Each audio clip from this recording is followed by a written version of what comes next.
여러분의 그 기도와 또 하나님의 은혜 가운데 캄보디아 선교 캠프를 은혜 가운데 잘 다녀오게 됐습니다.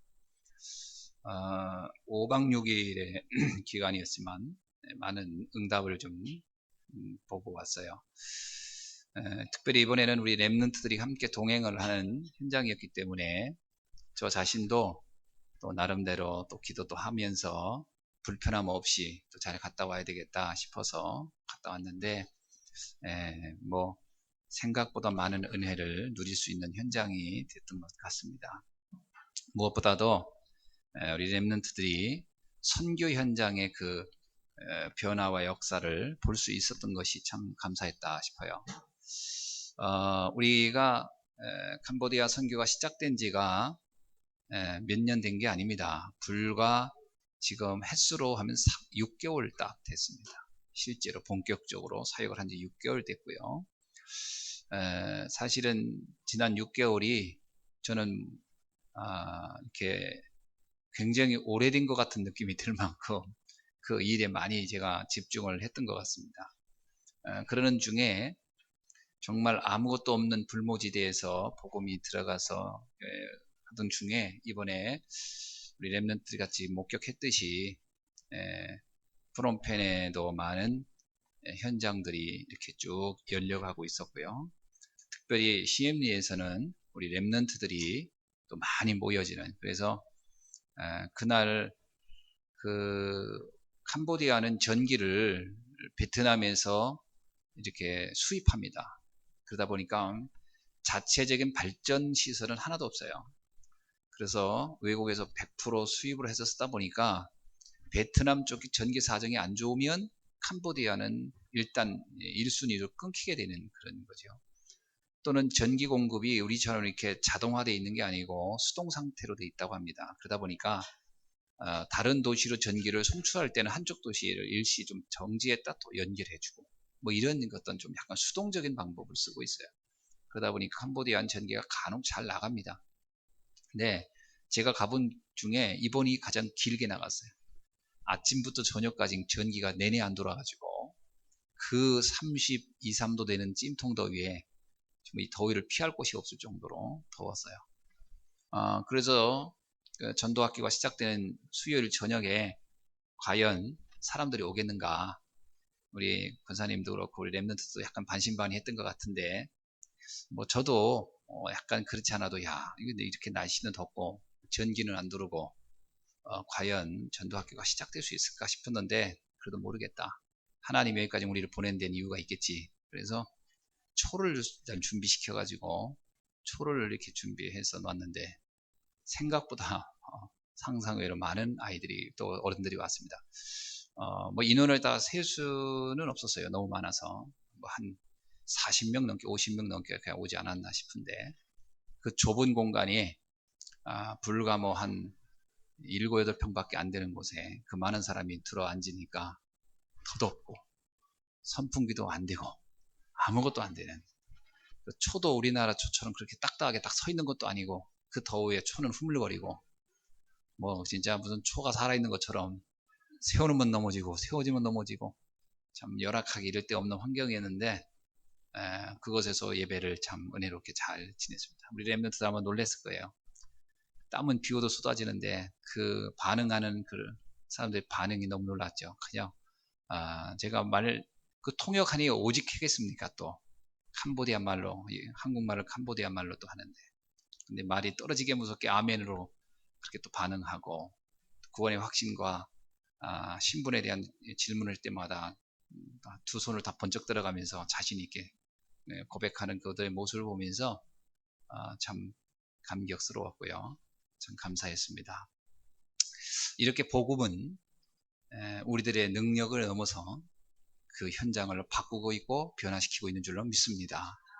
우리가 처음에 가서 예수가 그리스도라는 말을 전했을 때 그분들은 별 반응이 없었습니다.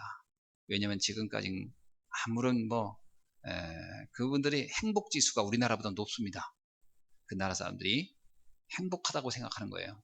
그러니까 별로 그렇게 복음을 들어야 된다, 더 나은 삶을 원한다, 이런 기대가 별로 없더라고요. 근데 그들에게 이 복음을 전한다는 것은 쉬운 게 아니었거든요. 처음에 복음이 전해졌을 때는 유일성의 복음이 잘 안 돼갑니다. 오직 예수만 믿어야 된다는 부분이 쉽게 파고 들어가지 못하고요. 이것도 좋고 저것도 좋고 다 좋다, 이런 입장이었습니다. 거의 범신론적인 신앙관이고 다신론적인 신앙관이기 때문에 예수가 그리스도고 오직 예수만 믿어야 된다는 말은 그들에게 별로 설득력을 갖지 못해요. 그런데도 불구하고 이 복음이 그들의 영혼 속에 조금씩 뿌리내리기 시작하면서 그분들이 스스로가 오직 예수가 그리스도라는 답을 조금씩 세워가는 모습을 볼 때마다 너무너무 감격스럽고요. 또 무엇보다도 하나님의 자녀가 됐다는 그 자신감, 확신, 이런 부분들이 우리에게 참 많은 도전을 주는 현장이었습니다.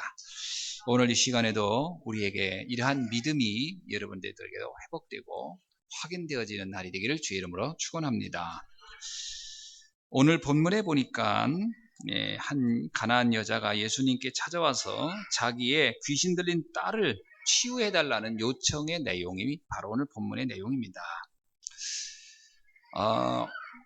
치유, 우리가 늘 하는 말이죠. 치료, 이것은 하나님의 계획 속에 있는 겁니다.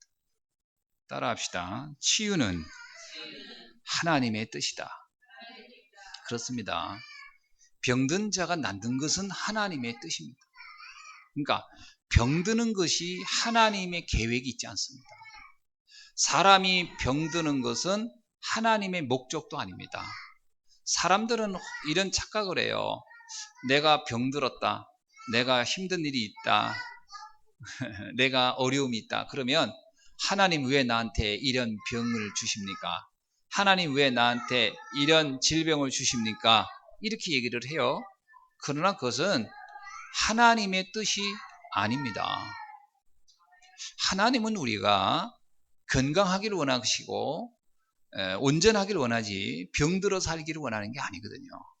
여러분, 그러면 왜 인간에게는 질병이 왔나요? 인간에게 질병이 온 이유가 있습니다. 창세기 3장에 기록되어 있는 인간이 사단에게 속아서 하나님과의 언약을 깨고 하나님을 떠난 이후부터 인간에겐 질병이 찾아왔다고 기록하고 있어요.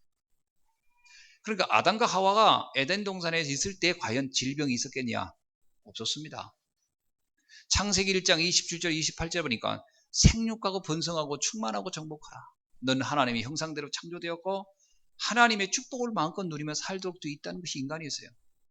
원래 인간은 원래 아주 장수하며 건강하게 하나님과 함께 살도록 되어 있는 존재인데 그 인간에게 질병의 문제가 왜 왔느냐?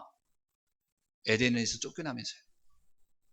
하나님을 떠나면서 인간에게는 질병이 오기 시작한 겁니다.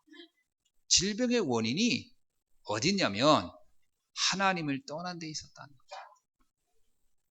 로마서 5장 12절은 이렇게 바울은 말합니다.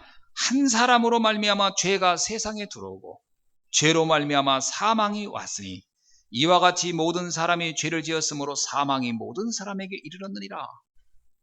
사람이 사망, 죽음에 이르는 것은 결국은 질병이거든요. 노환도 질병 중에 하나입니다. 그렇죠? 여기저기 약해지다가 나중에 숨을 못 쉬어 죽는 거 아닙니까? 왜 우리가 질병을 무서워하죠? 사망으로 인도되는 길이니까요. 왜 우리가 병에 걸리면 무서워합니까? 그게 죽음과 직결되니까요. 그게 왜 왔냐? 한 사람으로 말미암아 왔다는 거예요. 하나님을 떠남으로 인해서 그 질병이 우리에게 왔다고 성경은 말하고 있습니다.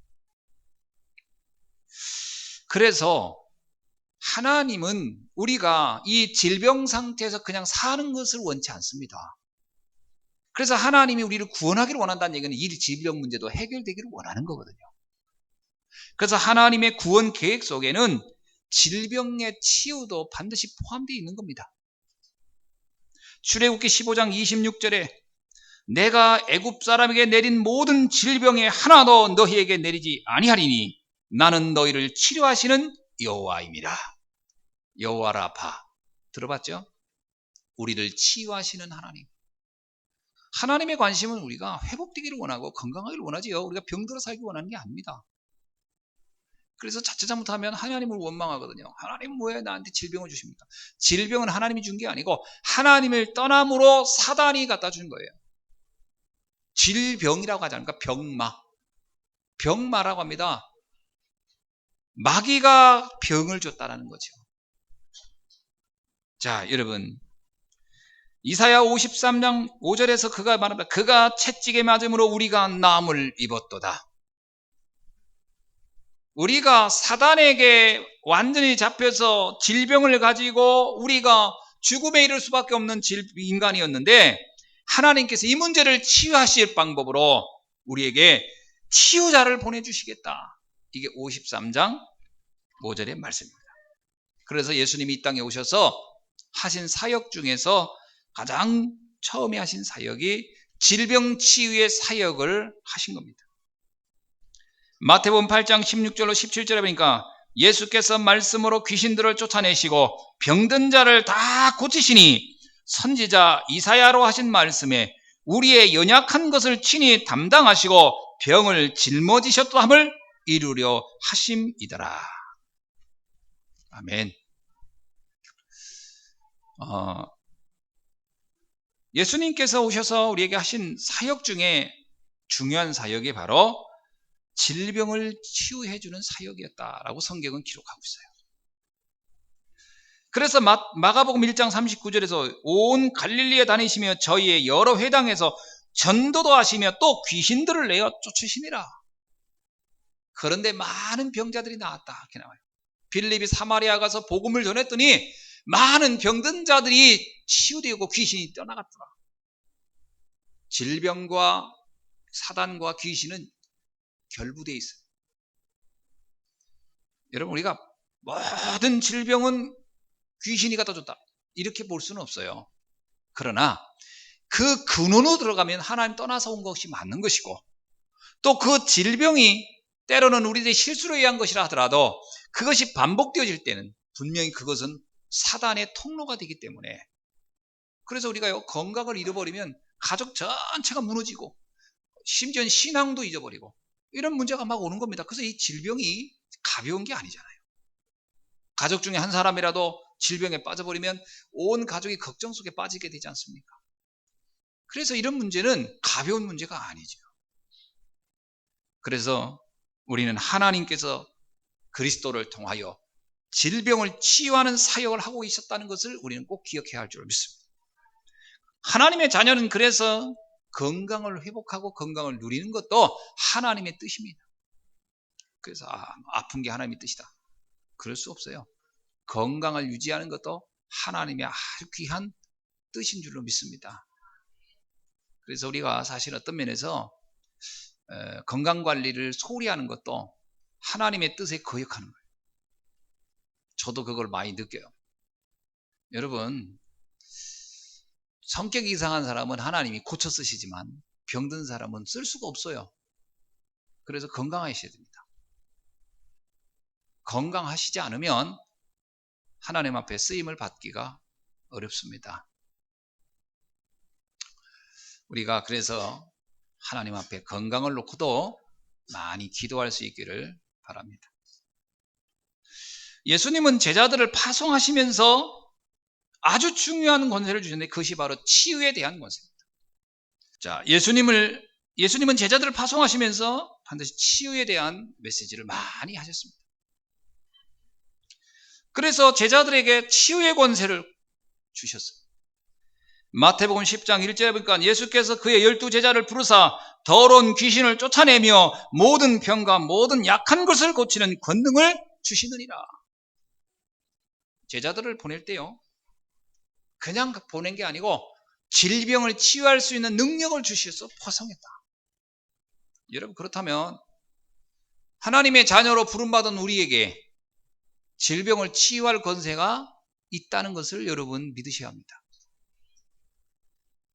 아멘이죠? 제자들을 그냥 안 보냈어요. 그냥 보내가지고는 어떻게 사역을 합니까? 질병을 치유하는 권세를 주고 보냈다. 마가복음 3장 14절로 15절 그러니까 이에 12를 세우시니 이는 자기와 함께 있게 하시고 또 보내사 전도도 하며 귀신을 내어 쫓는 권세도 있게 하려 하심이로라. 여러분, 저도 제가 이런 권세가 있다 이런 건 별로 믿지를 못했어요. 또 확인도 안 됐고 전에는.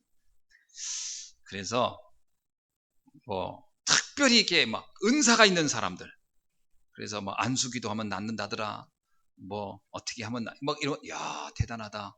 저런 은사는 도대체 누가 받는가? 뭐 저는 이런 생각을 많이 했거든요. 그래가지고 그런 은사를 받고 싶더라고. 그래서 어느 기도원에 뭐 용한, 좀 이상하네, 용하다 하니까, 용한 뭐 목사님 있다든가 기도원 원장이 있다 그러면 궁금하기도 하고 한번 가보고 싶기도 하고. 그러니까 또 그런 기도를 해보게 되지 않습니까? 옛날에는 그런 은사도 나 좀 받고 싶다고. 근데 뭐 그런 게 전혀 저에게는 없더라고요. 그런데 어느 날 정말 이건 전혀 생각지 않게 아주 중병에 걸린 분을 이렇게 소개를 받은 거예요. 그분을 좀 위로해 주라고. 그러니까 이분이 이제 생을 얼마 안 살고 갈 거니까 위로해 달라고 부탁을 받은 거예요. 그래서 저는 그래, 뭐 목사가 그거야 모달이야. 그러고 갔는데 이거 죽어가는 분한테는 참 위로라는 게 별 말이 없더라고요. 오래 사십시오 이 말을 하긴 분명 오래 안 살 것 같은데, 그 오래 사십 이것도 헛말이고 또 뭐라고 할까, 잘 죽으십시오 이 얘기는 더더욱이나 이건 그렇잖아요. 어떻게 잘 죽으란 말 합니까? 예? 자기가 내일 죽을 것 같아도 더 살고 싶은 게 사람의 심정인데요. 어떻게 잘 죽으십시오 이 말을 또 해주기도 그렇고. 참, 그러니까 이게 중병에 걸린 분을 신방하기가 굉장히 어려워요 사실은. 뭐 하기가 애매해요. 가면서 별 생각이 다 나는 거예요. 그래서 당신은 오래 살 겁니다 이 말 할까, 죽더라도 편하게 죽으십시오 이 말을 해야 되나, 별의별 생각을 다 하고 간 거예요. 그래서 만나가지고 무슨 얘기 할까 하다가, 그래, 오늘을 살든 내일을 살든 우리에게 생명은 하나님 손에 있는 것이다. 우리는 언제 죽을지 모르는 것이다. 그죠? 오는 건 순서가 있어도 가는 건 순서가 없는 거 아닙니까? 저 사람은 장수할 거야. 그 사람이 어느 날 사고로 죽기도 하잖아요. 이게 오고 가고 하는, 오는 건 뭐 이렇게 순서가 있다면 가는 건 순서가 없으니까 이건 내 마음대로 할 수 있는 게 아니구나. 그러니까 하나님이 주권 안에 있는 게 아니냐. 가서 내가 할 수 있는 것은 천국을, 구원을 받게 하는 것이 내 목사로서 할 최고의 방법이다. 결론이 딱 그래. 복음 전해서 예수님을 영접해서 하나님 자녀 되게 해서 뭐 죽어도 천국 가고 살아도 천국 가게 하는 것이 내 일이 아니겠냐. 그래서 만나가지고요, 그 얘기만 한 거예요. 왜 예수를 믿어야 하는지, 예수를 믿으면 어떤 축복이 오는지, 뭐 그런 얘기를 쭉 하는 중에 하나님은 전능하시다. 그의 독생자이신 예수 그리스도도 전능하신 분이다. 그래 놓고서 당신 질병은 그분이 치유할 수 없다, 이런 말은 알 수 없잖아요 얘기 중에. 그러니까 메시지대로 해야 되니까 예수님의 능력은 당신의 병도 치유할 수 있다, 막 이렇게 메시지가 막 나간 거예요.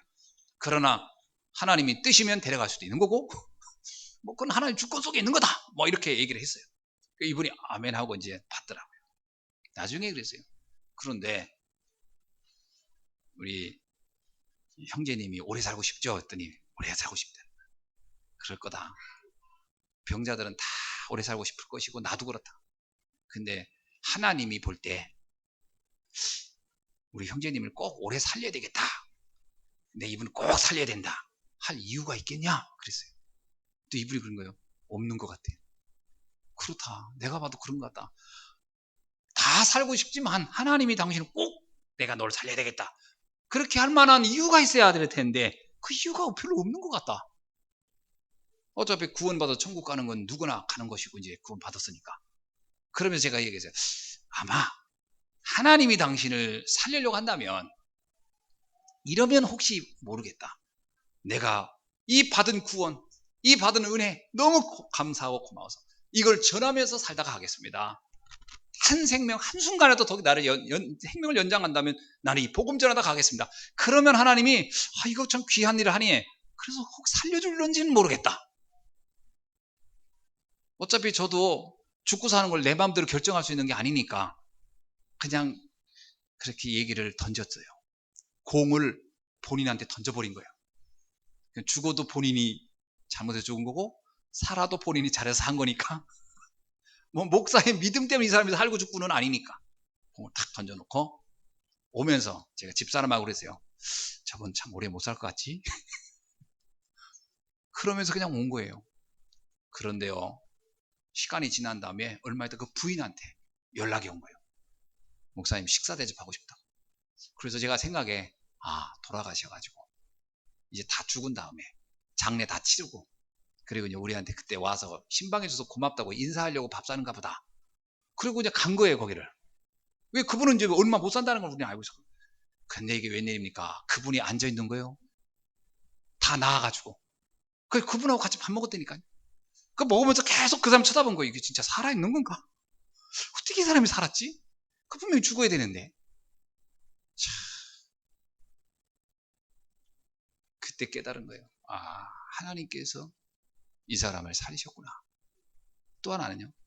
하나님이 이런 치유의 능력을 나한테 줬다는 게 아니라 정말로 우리에겐 이러한 비밀을 볼 수 있고 능력을 가지고 그것을 체험할 수 있는 힘이 우리에게 있구나. 여러분, 주님은 우리가 우리 힘으로 치유한 게 아닌 게 아니라 하나님의 능력을 전할 때, 하나님의 비밀을 전할 때 그 믿음으로 이러한 역사들이 일어나는 줄로 믿습니다. 제가 얼마나 그때 제가요 더 놀랐어요. 제가 그렇구나. 내가 뭐 짜릿짜릿한 무슨 은사 받은 것도 없고 뭐 손에서 무슨 광채가 나간 것도 아니고 아무것도 아닌데 복음만 전한 것 뿐인데 이런 일들이 일어나는구나. 야, 신기한 일이다. 너무 신기한 거예요, 제가.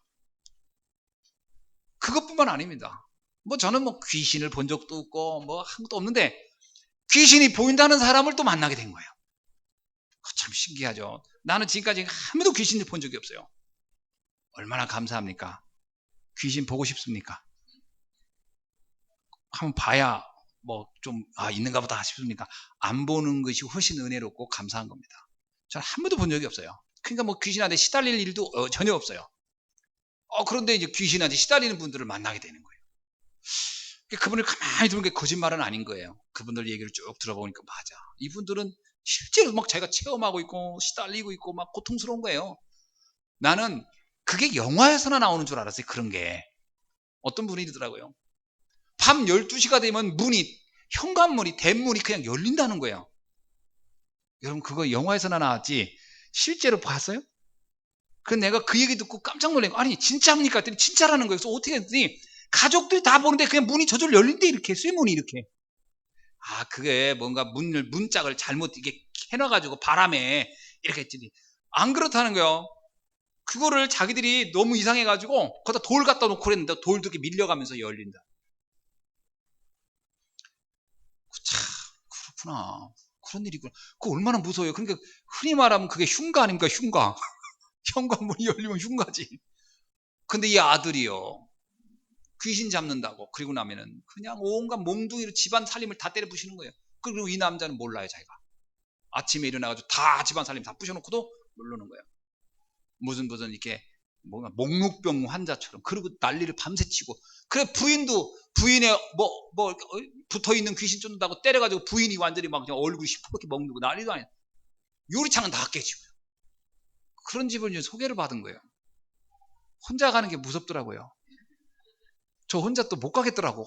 그런 집 갈래니까 왜 그런 것도 처음 들어보는. 그래서 할 수 없이 제가 집사람 데리고 꼭 누군가 하나 데리고서 이제 가는 겁니다. 왜 무서운 거야? 나도 막 덤비면 어떻게 해? 그럼 그렇잖아요. 뭐 때리면 맞아야지. 그리고 때리고 나서 귀신이 때렸다면 어떡하겠어. 참 귀신한테 고발할 수도 없는 거. 가서요. 이 남자가요. 딱 앉아 있는데 텔레비를 보는 거예요. 뒤에서 봤는데 얼마나 섬찟한지. 왜냐 머리를 다 내려놓고요. 머리카락 사이로 이렇게 하고서 이러고 TV 보는 거예요. 나는 솔직히 TV 볼 때 이렇게 이러고 보잖아요. 보통 우리는 앉아서. 근데 쪼그리고 앉아가지고 마치 무슨 TV하고 싸우는 것처럼 눈싸움 하듯이 이러고 쳐다봐요. 가가지고 살짝 물어봤어요. 안목이 아니냐고. 어머니가 좀 오라게 해서 왔는데 그 어머니 그때 일 다니는 분이었어요. 자기 아들이 있을 거다 가보라고. 그래서 얘기를 한 거예요. 그랬더니 고개를 몸도 안 돌리고 고개만 이러고 나를 쳐다보는 거예요. 얼마나 기분이 섬찟하고 소름이 쫙 돋던지. 아니 그래가지고 더 이상 뭐 얘기를 어떻게 해야 되나 싶어가지고 그래도 여기까지 왔는데요. 그리고 이렇게 같이 간 사람이 있잖아요. 그 사람들 이목 있잖아요. 목사로서. 뭔가를 하고 와야지 그냥 아무 말도 안 하고 아이고 무서워하고 올 수는 없잖아요. 형제님들 나오라고. 속은 벌렁벌렁 하면서 안 떨리는 것처럼 나오라고. 그랬더니 또 나와요. 앉으라고. 그랬더니 앉더라고요. 고개 들으라고. 들어요. 머리 좀 옆으로 이렇게 해보라고. 그랬더니 이렇게 해요. 그냥 머리를 이렇게 하니까 또 괜찮더라고, 얼굴이. 근데요, 놀라운 건 얼굴에 화장을 한 거예요, 남자가.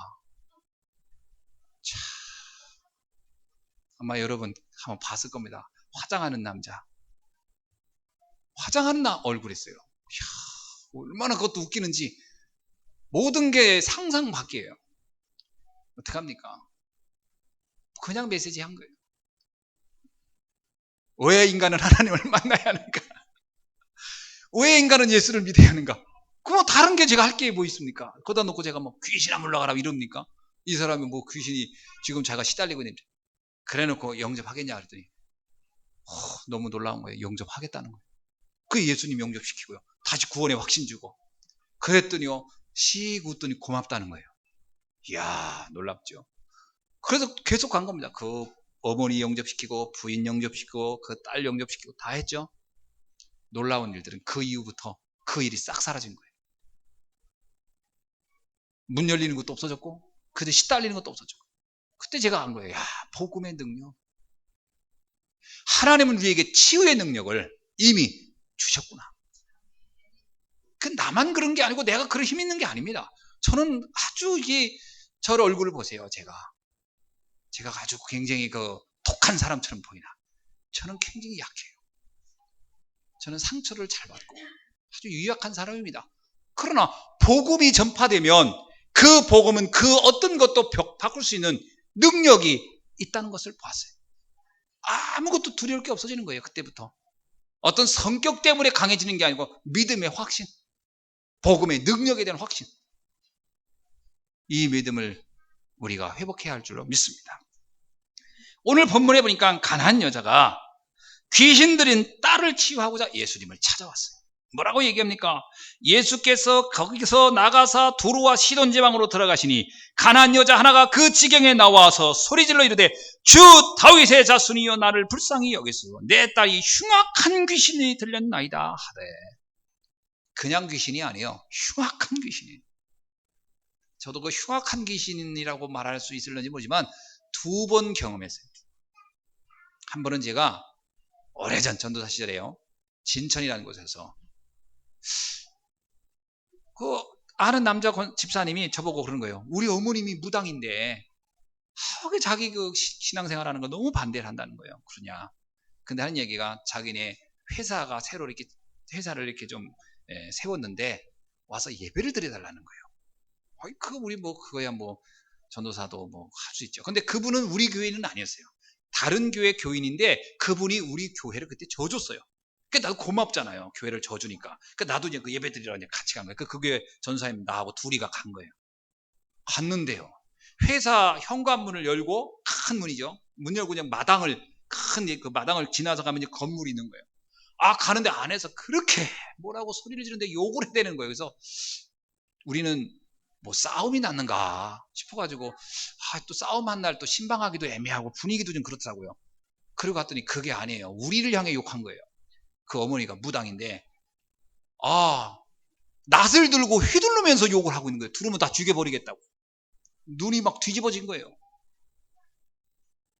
얼마나 무섭던지. 그래서 전도사님한테 전도사님이 담임 전도사님과 앞에 서라고 난 뒤에 있겠다. 그리고 저는 뒷걸음질로 서슬 뒤로 물러가고 도망갈 준비를 딱 하면 무서우니까. 그리고 전도사님은 본인도 이제 막 나와 같은 전도사였거든. 이분도 이거 처음 경험한 거라 가지를 못하는 거예요. 가만히 서서 여기서 그런 거예요. 왜 그래요? 뭐 때문에 그래요? 저쪽에서 막 낯을 휘둘러니까 뭐 말을 못하는 거 우리 무서워가지고 나는 이제 점점 더 뒤쪽으로 이제 도망갈 준비만 딱 하고 그랬더니 그 남자분이 어머니 왜 이러냐고 그랬더니 막 하여튼 내가 태어나서 그때 그 가장 심각한 욕 가장 심한 요구 때 다 들어본 거예요. 뭐 표현할 수 없는 욕을 막 해가면서 낫을 휘두르는 거예요. 그 낫에 아들도 다치겠더라고. 나중에 막 이 아들이 막 화를 내면서 왜 그러냐고 막 그러니까 그때서 이제 싹 돌아서면서 하는 얘기가, 이 문을 열고 두는 날엔 다 죽여버린다고. 그러더니 낫을 휙 던지고 들어가는 거예요. 무서워요, 안 무서워요? 그 안에 낫이 또 있을 수 있잖아. 던진 낫은 말고 못 들어가겠는 거야. 그 둘이서 문 밖에 서가지고 그 집사님 안에서 뚫으라고요. 괜찮아요. 못 들어가고 둘이 서가지고 완전히 지금 초죽음이 된 거예요. 막 돌면서 우리 괜찮을까요? 괜찮을까요? 뚫으라는 거예요. 그래도 이상한데 괜찮을까요? 갔더니 며느리가 그 어머니를 꼭 껴안고 있더라고. 그래가지고 거기서 막 이렇게 이제 쇼파 건너편에 한쪽 구석에 딱 도망갈 준비하고서 거기서 발은 쇼파 바깥으로 두 발을 내놓고 이제 예배를 드리는 거예요. 찬송을 이렇게 이러고서. 왜냐? 딱 문에서 막 튀어나가려고. 그렇게 경험했던 첫 번째. 그때 우리가 복음에 대한 이런 게 전혀 몰라가지고 무서움만 가지고 찬양 드리고 뭐 다 해봤는데 안 돼. 그 다음에 또 와달라더라고요. 갔겠어요? 안 갔겠어요? 절대 안 갔죠. 뭐 방법이 없으니까 그때 뭐 어떻게 해야 될지 모르겠죠. 그런데 어느 날 애가요, 복음을 한 이후에 또 비슷한 경우에 어떤 학생을, 지금도 그 이름도 내가 기억을 합니다만, 그 아버지는 교수예요. 신학대학 교수. 그 아들이 발작을 하는 거예요. 그래서 좀 와달라더라고요. 가보니까 알겠는 거예요. 야, 이게 귀신 들린 거구나. 그래서 내가 이런 딱 질문하니까 이 아이가 목소리를 변조하면서 대답을 해요. 속에 또 다른 존재와 대화가 가능해요. 그때 제가 아는 거예요. 귀신 들린 게 이런 거구나. 또 다른 인격이 얘를 찾고 있구나. 근데 힘이 장사입니다. 장사. 어마어마해요. 그때도 저 혼자 못 갔죠. 집사람 됐고, 전 늘 집사람 데리고 갑니다. 집사람 됐고, 그리고 이제 날 소개한 집사님, 안수 집사님 됐고, 그리고 가서 그분들 다리 잡으라 하고, 양가 부모님 손잡고. 그런데요, 이 발부둥 치는데 어린애가 감당을 못할 만큼 힘이 세요. 그때 알은 거예요. 흉악한 귀신 들린다는 게 이런 거구나. 그러니 이 여자가 감당하겠어요? 여러분, 그가 이제 자기 딸을 치유해달라고 예수님께 온 겁니다. 두로와 시돈이라는 지역은 이방 지역이에요. 가나안 지역입니다. 여러분 잘 알고 있지만 가나안 땅은 왜 가나안 땅이 됐죠? 가나안 땅은 원래 노아의 아들 함이 저주를 받았을 때 그 아들 이름이 가나안입니다. 그 가나안이 정착한 땅입니다. 그래서 가나안의 그 민족 중에는 블레셋도 있어요. 그러니까 가나안은 저주받은 민족이었어요. 애당초. 그러니까 이 사람들은 우리가 잘 알고 있듯이요, 그 사람들은 아주 우상 숭배를 아주 심하게 했던 사람들입니다. 하나님을 전혀 모르는 사람이에요. 근데 놀라운 것은 그러한 여자들 가운데 복음을 하는 사람이 있었다는 겁니다. 근데 그 여자가 그런 영적 배경이 있죠. 이미 저주받은 민족이에요. 우상 숭배를 진하게. 그러니까 그 가문에 이런 영적 문제 있는 사람들이 나타난 거예요. 자, 이 여자가 자기 딸이 막 귀신 들려서 난리를 나는 거예요. 발작을 하고. 그러니까 얘가 어떻게 이걸 치유해야 되겠냐? 방법이 없는 거예요. 그래서 예수님께 데리고 온 겁니다. 여러분, 육신의 질병도 사람이 못 고치는 게 많습니다. 근데 하물며 영적 질병은 더더구나 인간이 고칠 수 없어요. 이런 정신적인 문제, 영적 문제에 사람이 걸려버리면 아무도 치유하지 못해요. 오직 이 영적 문제에 관한 원인과 그 해결 방법은 성경에만 있습니다. 성경에만 있어요. 다른 데서는 찾을 수 없어요. 이것을 사람들이 이해 못해요. 여러분, 저는 국회의원도 장관도 의사들도 변호사도 검사도 이 영적 문제를 알아야 된다고 합니다. 이 영적 문제를 이해 못하니까 세상에 일어나는 이 범죄와 세상이라는 재앙을 설명을 못하는 거예요. 이게 교육으로 해결이 됩니까? 이게 상담으로 해결됩니까? 이게 약품으로 의학으로 해결이 됩니까? 해결이 안 됩니다. 영적 문제는. 성경은 말하죠.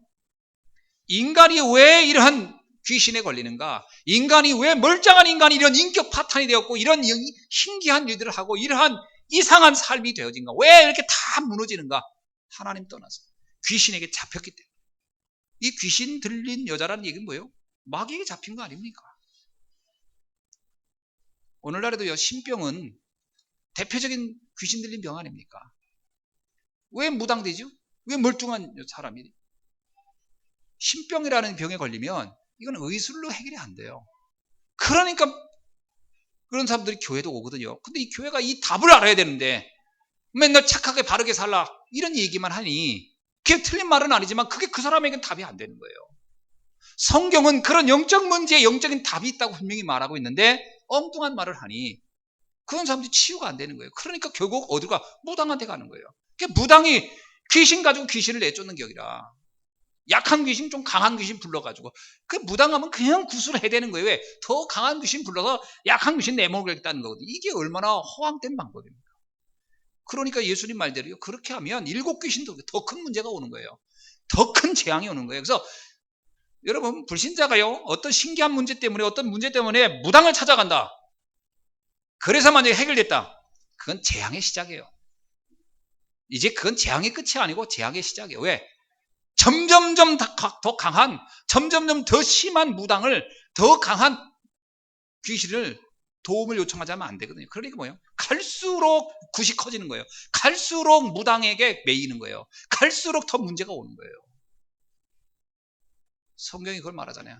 그러면 다 망할 것이라. 한 귀신 내쫓으면 일곱 귀신이 들어올 것이라. 그렇게 해결해서는 안 되거든요.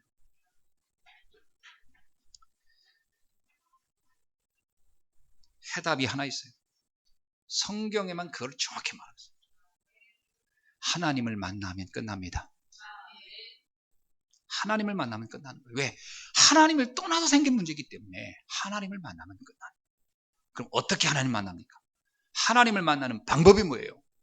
열심히 기도하는 겁니까? 아니에요. 열심히 찬양합니까? 그것도 순서가 아니에요. 기도가 틀렸단 말이 아니에요. 찬양이 틀렸단 말이야. 그건 순서가 아니에요. 첫 번째 순서가 뭐냐?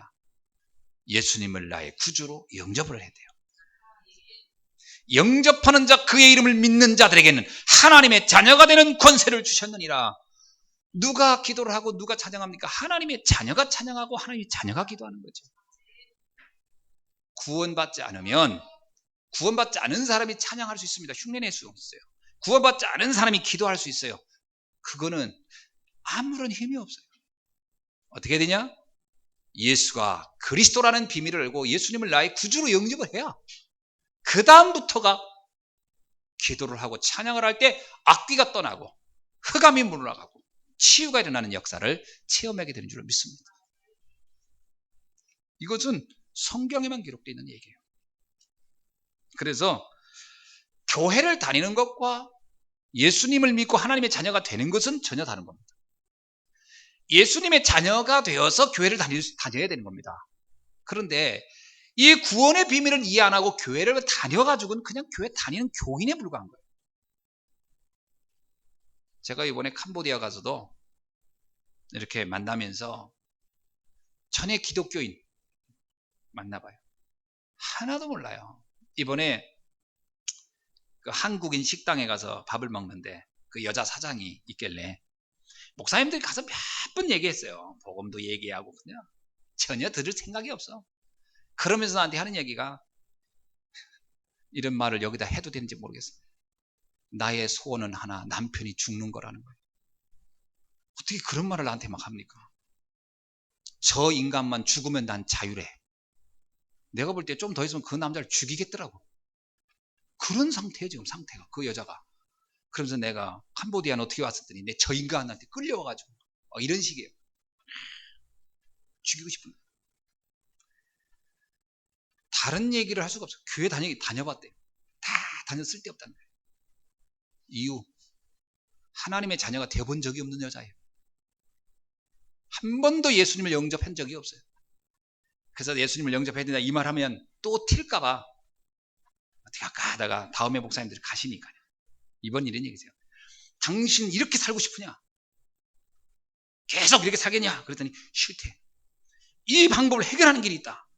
그 방법을 내가 알려드릴 테니까 들을 생각 있냐? 했더니 자꾸 웃는 거예요. 아이, 듣기 싫으면 말고 내가 안 하고요. 나보고 또 교회 나가라고. 아니, 교회 나가라고 하는 게 아니다. 당신이 이 순간부터 해결될 수 있는 길이 있다. 들을 생각 있냐? 그랬더니 가만히 있더라고요. 아니, 판단하라고 그랬어요. 내가 돈 받고 하는 것도 아니고 내가 그냥 막 얘기를 해주겠다. 나는 안다. 그 비밀. 들어보겠냐? 그랬더니 주저주저 하더니 듣겠다는 거예요. 그래. 그러면 성경에 있다. 당신이 단번에 영원히 저주를 끝내는 방법이 있고 당신의 남편을 바꾸는 방법이 있고 당신의 운명을 바꾸는 길이 있다. 그거를 내가 알려주겠다. 그랬어요. 그랬더니 뭐냐고 얘기해달래요. 나는 안 한다. 당신이 생각하고 진짜로 듣겠다고 마음 먹고 한 주간 기도하고 기다려라. 그리고 내가 왜 필요한지, 진짜 내가 이거 필요하다라고 생각이 될 때까지 계속 생각해봐라 그랬어요. 그러면 다음에 가는 목사님한테 내가 그 얘기를 해주라고 내가 요청하고 내가 오겠다 그랬어요. 처음 그러더라고요. 그 목사님 언제쯤 오시냐고. 근데 이번 주 안 들어가잖아요. 이번 주 명절이 안 들어가잖아요. 그래서 내가 이번 주 안 들어간다. 언제 와요? 그래서 그 다음 주 들어간다. 그러니까 2주간을 기다리라 그랬어요. 여러분, 그런 사람이 너무 많아요. 너무 많아. 이번에 거기 가서 또 어느 미용실을 갔어요. 우리 이제 랩런트들 저기 앙코라트 관광 간 사이에 제가 이제 또 찬투 오토바이 타고서 이제 가라. 그래서 또 오토바이 타고 미용실 갔더니 한국 여자분이에요. 갔더니요. 나한테 이러는 거예요. 지난번 목사님이 들을 거 다 들었어요. 더 이상 들을 거 없어요. 그러더라고.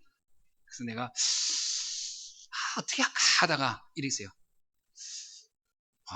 한국에서 많이 성공하셔서 캄보디아 오셨나 봐요.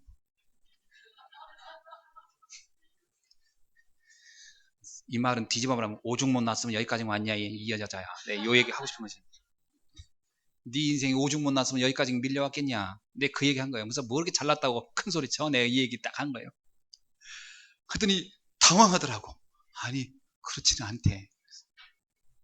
그래서 뭐 미용 교실이 너무 좋아가지고 캄보디아까지 오신 거 아니냐고.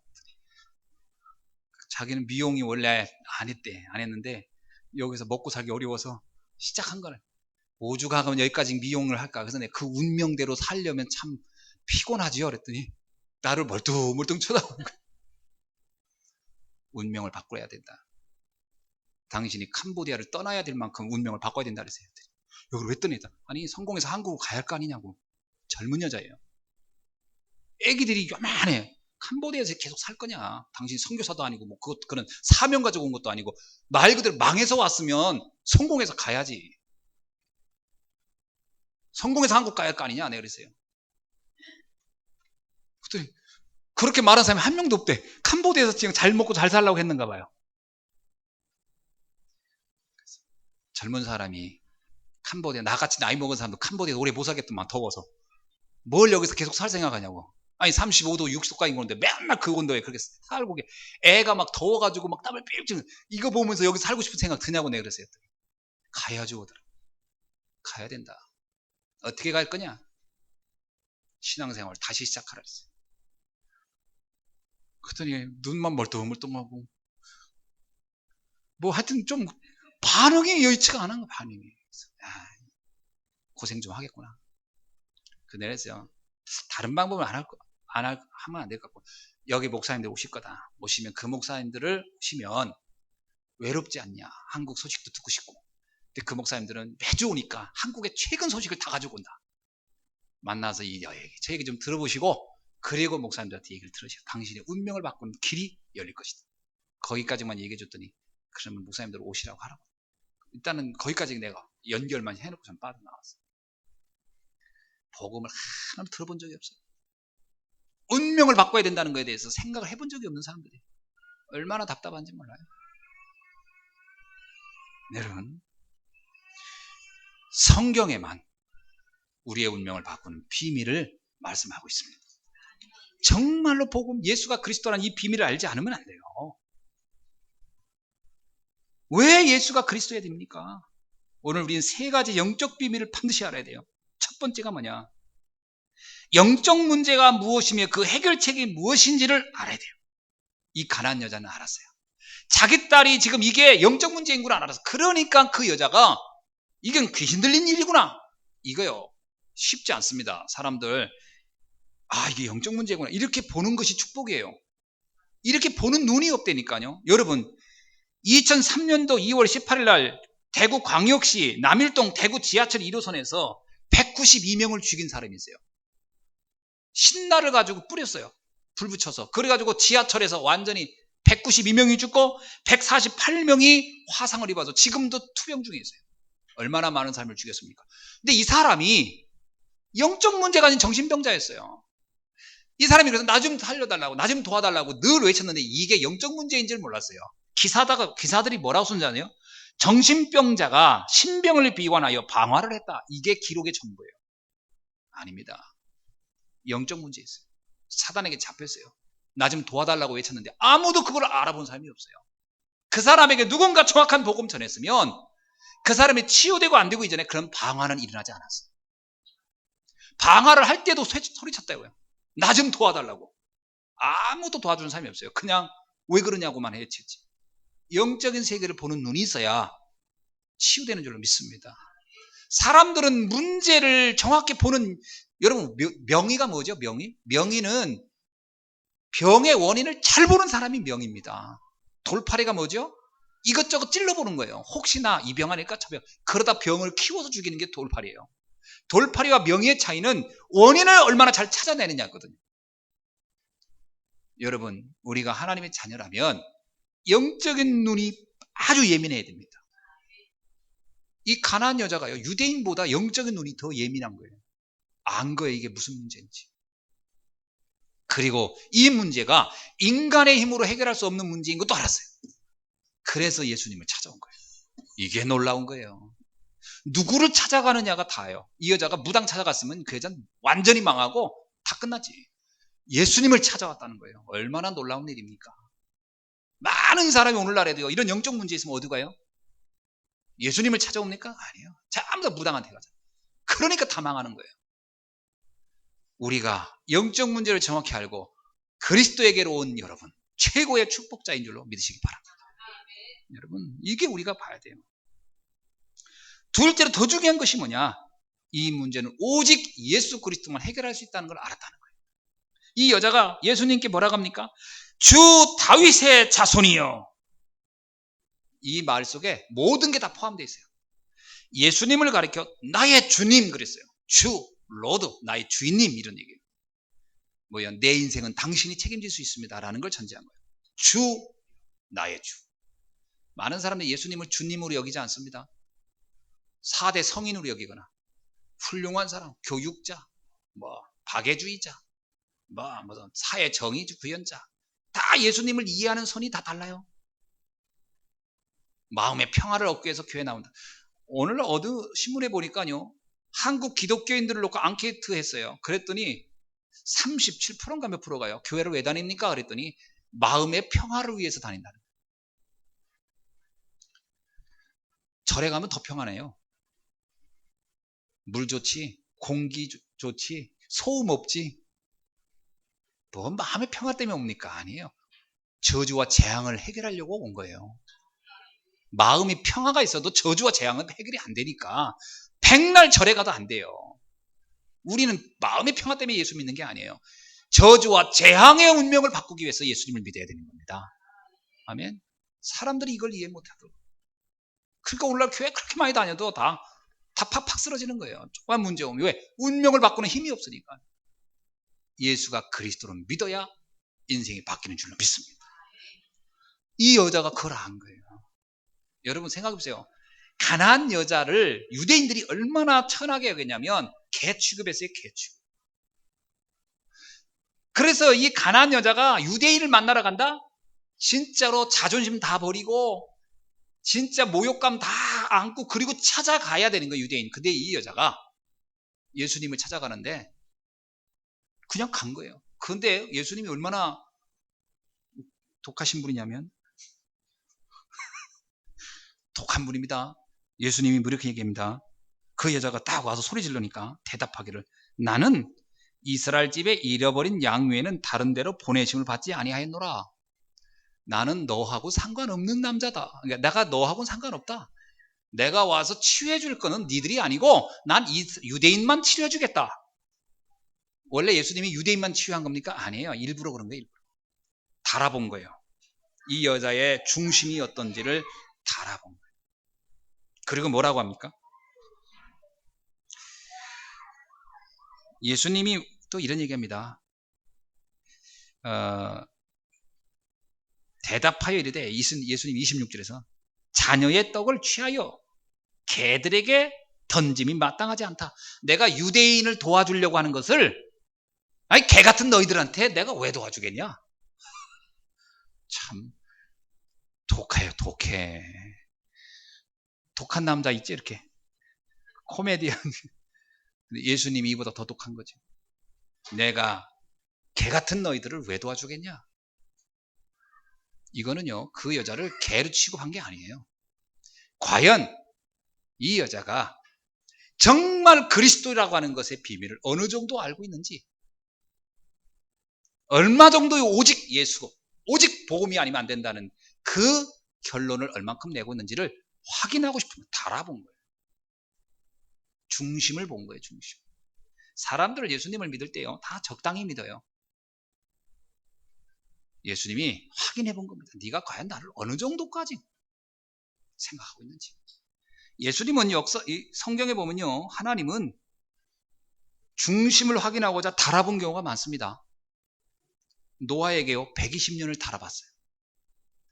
120년을 달아본데 어떻게 했냐? 야, 배를 만드는데 산에다 만들어.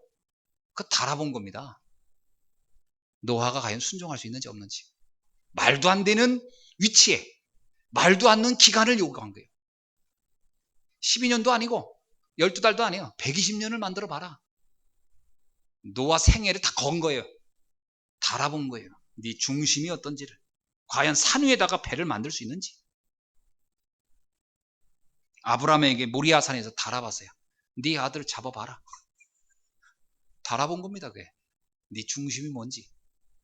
주님이 달아와서 요셉에게 형들의 미움, 노예, 억울한 누명 달아본 겁니다. 과연 여기에서 과연 오직 믿음 할 수 있는지 달아봤어요. 모세에게 40년 광야로 도망자 생활을 하게 만들었어요. 달아본 겁니다. 과연 그래도 믿음을 포기하지 않는지. 욥에게 달아봤어요. 자녀의 죽음, 질병. 다윗을 달아봤어요. 사울왕의 질투로 그냥 막 죽이려고 쫓아다니는데도 과연 믿음을 지킬 수 있는지 달아봤어요. 여러분, 우리가 진짜 중요한 사명자는 하나님이 중요한 사명을 놓고를 우리 부를 때는 달아봅니다. 통과하셔야 돼요. 믿음으로 통과하시길 바랍니다. 그래서 상처받고 자존심 내세우고 그릇이 아닌 거예요. 넘어서야 돼요. 어떻게 넘어섭니까? 복음의 가치를 보면 넘어서요. 진주장사가 그 진주의 가치를 알면 자기의 다른 재산을 다 판다고 그랬잖아요. 숨은 보화, 땅속의 보화를 발견한 사람은 자기의 전 재산을 팔아서 그 보화를 산다고 그랬잖아요. 그게 그겁니다. 가치를 아는가? 이 여인이 과연 내가 나를 그리스도로 하는데 이 그리스도라는 것이 갖는 가치가 어느 정도로 이 여자가 이해했는지 예수님이 달아보고 싶었던 거예요. 그래서 개 같은 여자야 이렇게도 해본 거예요. 나는 너 상관없다 이렇게 해본 거예요. 이 여자의 말이 놀라워. 그 개들이라 할지라도 주인이 먹다 떨어진 부스러기를 먹지 않습니까?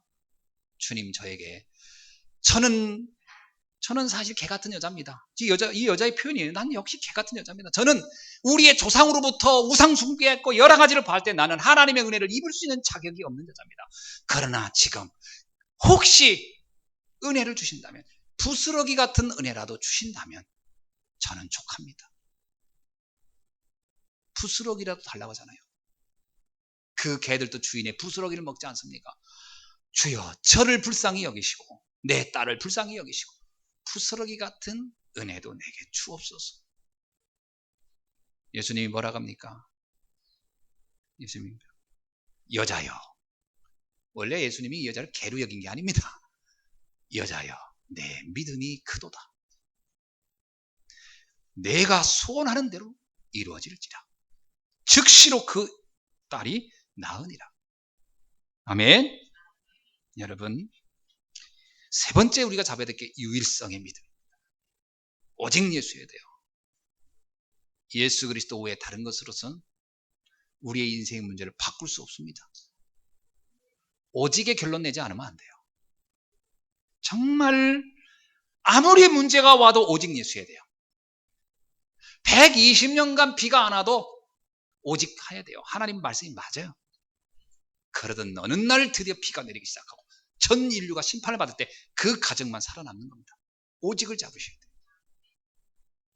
여러분, 오늘 이 가나안 여인과 같은 이 오직의 비밀을 발견하는 날이 되기를 주의 이름으로 축원합니다. 그러면 다 끝나요. 우리의 문제가 아무리 큽니까? 하나님의 능력 앞에서는 그건 문제도 안 돼요.